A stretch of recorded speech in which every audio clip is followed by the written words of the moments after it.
Est-ce que vous saviez que le recul d'un canon, ça pouvait vous faire perdre la mémoire? Édouard, mon arrière-grand-père, racontait toute sa vie dans ses carnets et en ce moment on découvre l'année 1951. 13 avril. Nous goûtons à Paris chez les Dalières. À cause du retard dans la construction de sa ferme, silos, cuves, etc., Bertrand ne peut pas s'absenter en mai. Le mariage est donc reporté vers le 20 juillet. 16 avril. Nous rentrons à la Rougellerie pour déjeuner. À l'arrivée, le compteur de la Simca 8 marquait 29 020 km. 18 avril. Sévol de Livonnière et Marie-Béatrice et les deux enfants viennent pour 48 heures. 22 avril. Course à Orléans. Bertrand est arrivé ce matin. 28 avril. Goûter chez les deux Savigny. Marie de Châtel-Perron vient pour 48 heures.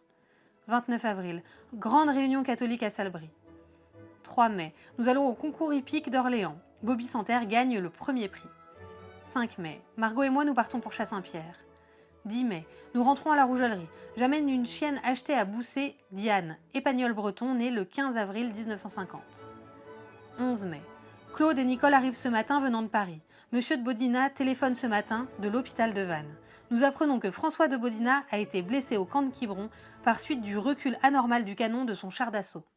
15 mai. Je reçois 1200 cartouches de Toulouse. 17 mai. Depuis environ 2 mois, il pleut, il ne fait pas chaud. Impossible d'enterrer le fumier pour faire planter ensuite nos pommes de terre. 25 mai. Nous rentrons à la Rougellerie, amenant la voiture d'enfant de Nicole et un matelas venant de chez les Nadaillac. 27 mai. Je pars à 8 heures avec Nicole, Metz-Aligny. Nous passons par Saint-Calais, Le Mans, Laval, Rennes, Pleuhermel et Vannes. Nous arrivons à 9h30, ayant fait 405 km. Vu François de Bodina à l'hôpital, il est tondu comme un mouton et a retrouvé toute sa mémoire. Il a une blessure du crâne derrière l'oreille gauche et l'oreille gauche assez abîmée. Nous descendons à l'hôtel du Dauphin. Demain, le premier petit enfant arrive pour Édouard et Margot.